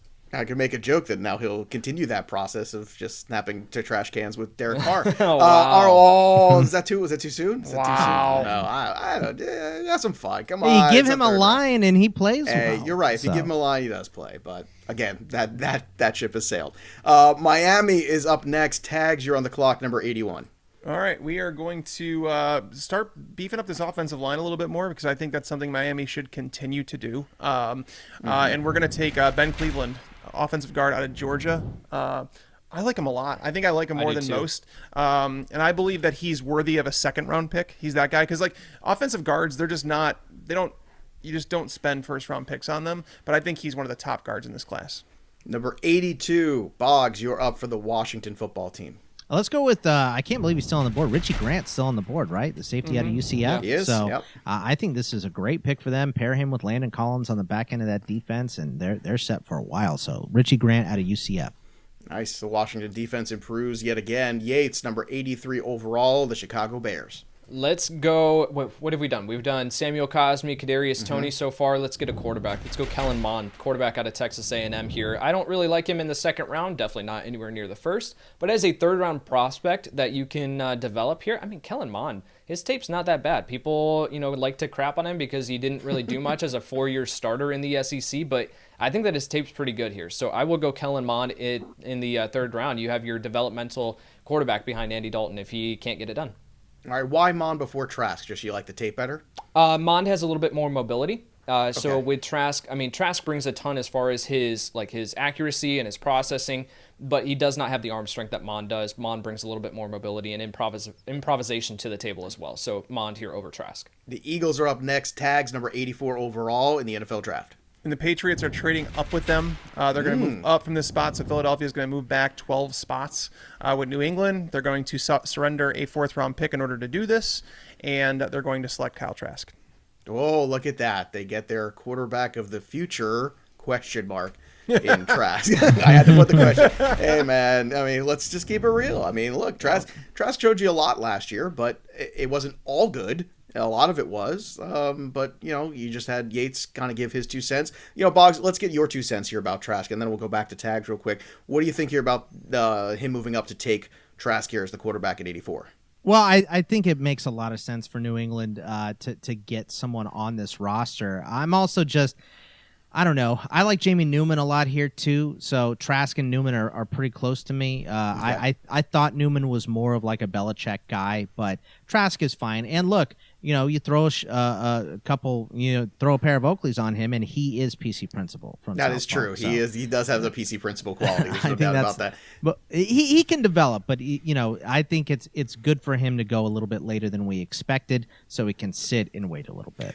Why move up? Why do the New England Patriots move up here, in your opinion, Tags, for this quarterback? I think Mond and Trask are in a similar tier where it's like all of a sudden you're looking at it, you look at the teams in between there, and you see a team like Pittsburgh, you see a team like Minnesota who really has nothing beyond Kirk Cousins. You kind of work your way down and you say, can Green Bay take another quarterback? Who the hell knows? But nobody caught that. I caught it. But basically, it's just fresh. Nobody laughed because they might do it. That's the thing. Maybe they do it. That's not even a joke. No, so Trask. So obviously Trask was the last of that tier. So it's almost like that two-man tier. So it was like, sure. let's see if we can get one of these quarterbacks that fall to us. And it's like, we don't want to risk it anymore. Let's just jump up and take them. All right, Boggs, Tennessee Titans, number 85. Where you got? Got to have edge rushers on this team. Let's go. Quincy Roche still on the board out of Miami. Let's go with him. Good value there for him. New York Jets, 86, Mr. Yates. Yeah, so in that trade down in the second round, the Jets did not pick up a running back, correct? The Jets. Nah, I'm starting to go cross-eyed. We'd have to go I know. back I'm so confused. No, they traded down. They grabbed Azeez Ojulari. So yes. Let's go Kenneth Gainwell here. I think Gainwell fits that outside go. zone scheme. You could look at Michael Carter here too. But I think that with this offensive scheme right now, I do think that you need to add another running back who at least has got the size, but you do have Tevin Coleman who can fill in if need be. Gainwell just brings all that to the table and a little bit more. So Gainwell here at 86 overall to the New York Jets. Okay, Pittsburgh up next. Tags, where are you going for the Steelers? All right, so for Pittsburgh, I'm going to look to the cornerback position. They need to attack that somehow. Keith Taylor still on the board, right? Yes. Keith Taylor out of Washington. He's going to be the pick here for them. All right, Taylor, the cornerback, going to the Pittsburgh Steelers. That puts the Rams and Boggs on the clock for pick number 88. Yeah, I'm having a tough time with this one. The Rams have only had one pick, correct? That is correct. Okay. Let's go. They have so many needs. We can go BPA here. Well, I think when in doubt, BPA is the way to go here because in the NFL, it's all about having talent on your roster, right? You build that strength somewhere and you scheme around it. So is there something where you feel like there's strength to be built? I don't know. Look, I think we have one linebacker for them. I almost want to double up for it, but they have so few. Up. They have so few picks though. Let's go with. Okay, let's do it. Let's give him Pete Warner. Pete Warner is a solid linebacker out of Ohio State. I think that they could reach here and take him. Next, we've got the Cleveland Browns up at number 89. Yates, you're doing fantastic work keeping the board going here. Just slow clap here for Yates. Browns are up again, and once again, this is a funny team because we've hit that edge rushing quite a bit here. So now, what are we going to do here with Cleveland? Do we go on the offensive side of the ball at all? I think you can. I think you can look at either the offensive tackle if you want to invest in like the long-term options there. Sure. I mean, wide receiver could be an option for you if you want to improve over the guys that you've got there. There are a ton of different ways that this team could go. They've really done a phenomenal job of shoring up some key positions of need. So I think looking at the interior of the defensive line makes a bit of sense here. And I'm going to go with a player who brings that size that I think they're going to value. And that is Jay Tufele, the interior defensive lineman out of USC. Brings that size that you can have where you can plug him in and rely on him on rundowns. But then he does bring some upside there as a pass rusher. So Jay Tufele, interior defensive lineman, USC. All right, we're in the home stretch here, boys and girls. So Minnesota Vikings, number 90 overall. Tags, you are on the clock. I'm going to make a surprise pick here. Ooh, I love surprises. I think it's going to go. This is before he's expected to go, but this is a player that I'm expecting to go actually well before anybody's expecting, if that makes sense. Somehow right. I think it did. Actually, I did follow that. I don't know if I that's just an heard. indictment I just on heard me. expecting a lot. Samesies. Oh boy. Okay, we've reached the point of no return. We're going to go South Dakota State wide receiver Kade Johnson to Minnesota. I think that you're getting to the point where Adam Thielen is getting up there in age. He's 31, I think now. Justin Jefferson, obviously a superstar in the making, but then you have a slot receiver in Kade Johnson, a guy that reminds me a lot of Tyler Lockett. And I feel like he's going to be one of those steals in the middle of drafts. And if you play in Dynasty, Kade Johnson, remember that name. All right, remember that name. Boggs, you are up. Cleveland Browns again. Once again, it's kind of in the BPA situation where they could just kind of take whatever they think is the best player on the board because, as Yates so astutely put it, they've done a very good job of building this roster overall. So what do you think they do with this pick? Yeah, we just gave them to Feli, correct? I'm not Yes. mistaken on that. Okay, Yep. So I was thinking McNeil, but let's go wide receiver here. Let's give them just a solid number 3 target. Odell Beckham likes to get hurt. There's been some rumblings of him being traded too. Oh, so let's give him Amari Rodgers, the wide receiver out of Clemson. I think he's just a great team guy, a perfect building piece, and a reliable target for Baker Mayfield. There you have it. Green Bay Packers taking a quarterback here, Yates. How did I get all 3 picks for Green Bay? I don't know, but you know what? You do this sheet, so I think you have no one to blame but yourself. I literally pick out the first 3 picks and then just duplicate it all the way down. I don't look at anything. Maybe I'm going to go. Rethink that. I know, strategy. yeah. That won't. Yep. Next week, not doing that. Benjamin St. Juste, the corner out of Minnesota. You got to improve that corner room. So let's go him out of Minnesota here. All right, Tags, you're up with Buffalo at number 93. All right, we're just going to add a tight end for them. It seems like they're not extremely happy right now. Apparently, they were one of the teams that was talking to New York about trading for Evan Ingram, which I think is still a possibility. But we're going to take tight end Brevin Jordan out of Miami. There you go. Jordan going to Buffalo there. That's a good spot. Kansas City Chiefs up next. Scott Bogman, number 94. Yeah, that's a little tilting because I was thinking potentially about Brevin Jordan to add to this squad for KC here. You know what? I said I didn't want to take a wide receiver, but we're in this spot. Brevin Jordan just got sniped ahead of us. I think I'm going to go back to the well. Let's give them another playmaker. Let's go with Anthony Schwartz, the wide receiver out of Auburn. I think he's going to go higher than so much speed. Yeah, people think because that's what they need there in Kansas City. Let's build a track team, man. Let's build a track team for this team and give them Schwartz as well. Hardman, Hill, Schwartz. This team will be, no one is going to be able to track them side to side. That's for sure. That's for sure. That's a scary prospect right there. Tampa Bay Buccaneers, number 95. Yates, you're up on the clock. Yeah, so with again, the best player available strategy, we've got wide receiver, we got interior defensive lineman off the board. Let's go and continue to build through the trenches. Let's go Josh Meyer as the interior offensive lineman out of Ohio State. I really liked his tape. So here at whatever pick we're at, I've lost track and I'm tired. It's 95 overall. It's okay. We've gone cross-eyed. This is a team effort, okay? We're in this. We're almost there. We could do this. All right, let's go. This is now the Eagles' pick after that trade up with New England where they went to go take Trask, correct? So who is taking this pick now? Is it Boggs or is it you, Tags? It's Tags. No, it's you. I traded out of this pick. I had you traded his pick, yeah. You traded with yourself? I traded with myself, and now I wasn't even prepared for it because I think I was expecting Boggs to steal my pick again. Oh, if you had the chance. I'm over here like, no, man, I'm picking for the Chargers next. What are we talking about? So. All right. They snagged Anthony Harris in free agency. I don't know. I still feel like safety could be a need for them. I'm going to go Andre Cisco, safety out of Syracuse. Again, a ball hawk on the back of the defense, turnovers. All right, there you go. The Chargers are up. Bogman, number 97. Where are you going with them? Yeah, I mean, I think I'm going to match this too. Let's go with Nash Ladine out of Florida State for them to pair with Derwin James on the back end. I think that's a killer safety combo. Yates, number 98, the New Orleans Saints. I think a team that's kind of trying to find its new identity. So what do you do here with them? Oh, I don't know. That is fair. I'm trying to keep track. Okay, so they went corner, they went wide receiver. I think that at edge you could definitely look at. Let's go with with Trey Hendrickson leaving in free agency. Let's go Hamilcar Rashed Jr., the edge rusher out of Oregon State. I like that one. Replacement edge rusher makes sense. Boggs likes that pick. Tags, you're up next with the Dallas Cowboys at 99. All right, we are going to go to the defensive line, and it's basically a pick that I was considering the last time when I took an offensive lineman. I'm going to go interior defensive lineman Elim McNeil out of NC State. I believe the Cowboys have been pretty weak up the middle for quite some time. They need to right that. 6 more picks remaining in this 3-round mock. Come on, boys, we're almost there. Tennessee Titans, Boggs, pick 100, baby. Let's do it.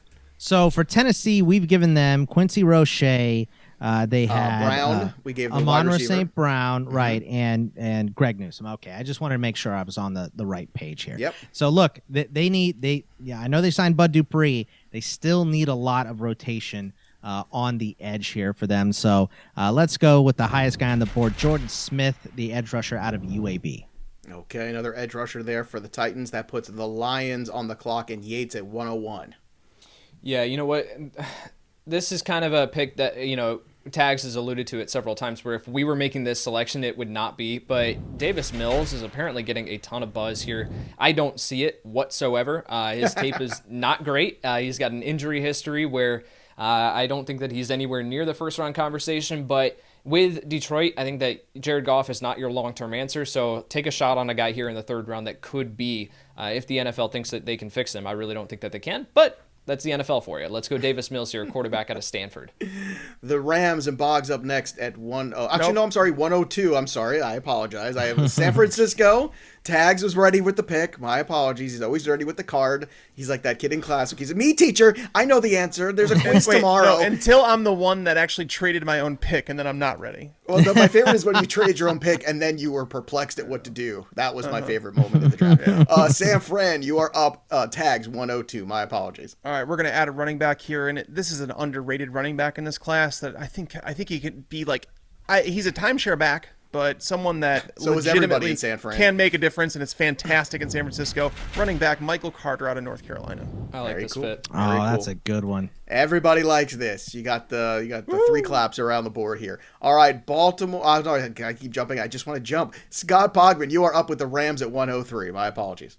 Yeah, did Kelvin Joseph already go? No. Yes. He did? did. Oh, I thought he That's did. right, he Okay. did. I took Kelvin Joseph in the second round. I He did thought go. I heard That's his right. name. It's All right. been so long. That was like days At ago. 41. That was I to took him Detroit. at 41. Yep. Yeah. Yeah. All right, I grew a let's- full beard since we started. I'm pretty sure. Let's go with go away debating here. Let's go with an edge rusher for the Rams here. They need still a little bit of help on defense. So let's go with Patrick Jones, the edge rusher out of Pittsburgh for them. Giving the Rams more help on defense makes a lot of sense to me. Baltimore, and then Tags closing things out with New Orleans. Let's do Baltimore first at 104. What do you got, Yate? Yeah, we saw with Hayden Hurst how important he was for this offense as that underneath tight end where you could then let Mark Andrews roam at the second level. And so I'm going to go Hunter Long here, the tight end out of Boston College, be that second tight end in this offense. Very good. So there you have it. Last pick in the third round of the NFL draft. We made it here. Tags finished strong. New Orleans Saints select who? All right, they're going to double it up on cornerback. After losing Janoris Jenkins, Marshawn Lattimore was arrested recently for a felony, and there could be some ramifications to that. So they need to double down on cornerback, and we're going to do Aaron Robinson, cornerback out of UCF. Okay, there you have it. So New Orleans getting some insurance there. Boys, we did it. 3 rounds of the NFL draft here. What we think the teams are going to do. Everybody's going to have to stretch and walk around, but let me tell you, it was well worth it. This was a tremendous effort here by Boggs, by Tags, by Yates. I just get to sit back and just kind of play referee here, but it was great fun to go through. Tags, stepping back for a moment from this draft, anything that stuck out to you in particular, whether it be a certain player or a certain team in terms of coming out pretty good here in terms of landing spot or what they've acquired here where you go, yeah, you know what? If this draft goes this way in a few days, this team is really set up for success. Honestly, it's so tough to do to pay attention to all that. But one of the teams that I noticed as we were going along was Miami. If Miami winds up with the picks that they had, I feel like, Kyle Pitts at 6. If they go Pitts or Chase there, it would make all the sense in the world. And then you get to 18, Parsons falling there, and it's just like they started adding to the edge. They added the offensive line again, and it was just like I felt like the draft for the Dolphins. They have enough picks, and the location of their picks, even more importantly in this draft, I think are fantastic. I think the Dolphins, ever since that regime took over, I think they've been doing great things, and that team is just building for the future. They're going to be good. They really have. That was kind of my takeaway also. Boggs, on the other side, on the flip side, is there a team where you're just like, oh man, I just don't like how this is going, or maybe they should just continue to, is it just the Lions continuing to trade out and kind of moving things around and saying, you know what, we just need so much, why bother here, let's keep getting more picks for next year and next year? Honestly, it's Houston, and it's because they only had the one pick here, and their franchise quarterback is drowning. They don't have picks. It's going to be rough for the Texans for a while. So, I hope that they trade back and get as many picks as they possibly can because they need some help.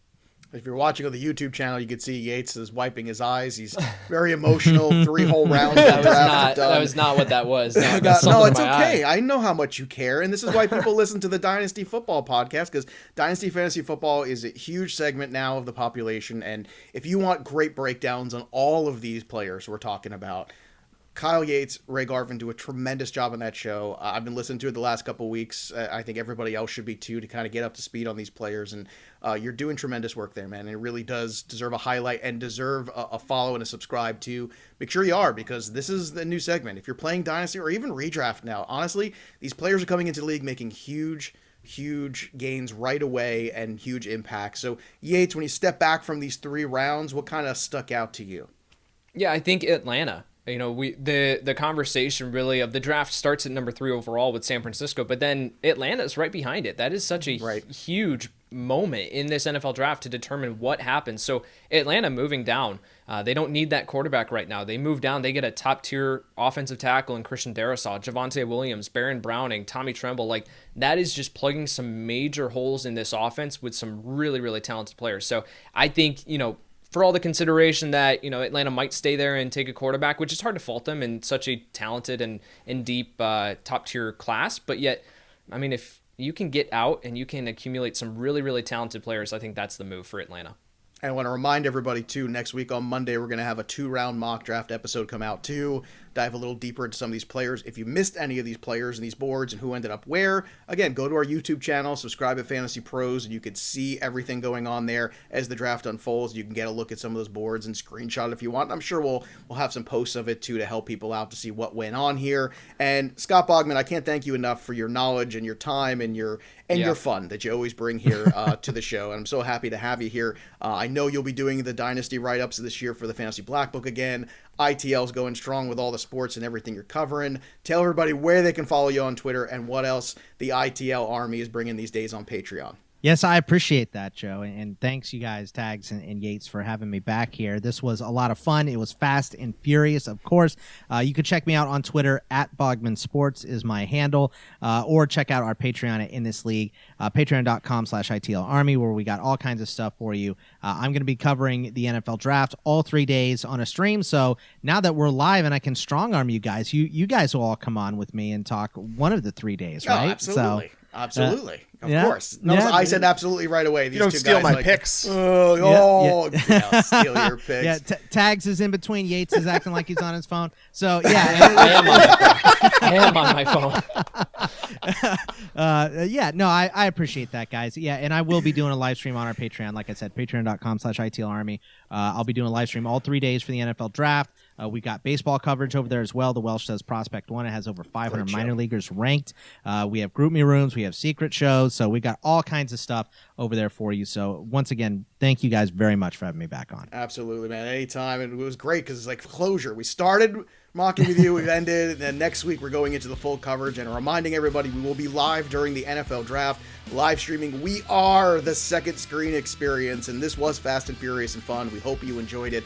And I guess it was so fast and furious, I'm Vin Diesel, and I'll let you guys figure out who the rest you are. That'll do it for us, but the story of the game goes on. For Tags and Yates and Scott Bogman, this is Joey P. signing off. We'll see you next time, kids. I'm Vin Diesel. Thanks for tuning in to the Fantasy Pros YouTube channel. Don't forget to check out our featured videos. And while you're at it, make sure to follow us on Instagram, Facebook, and Twitter @FantasyPros, so you can get the latest news and updates to give you the edge you need in your fantasy league.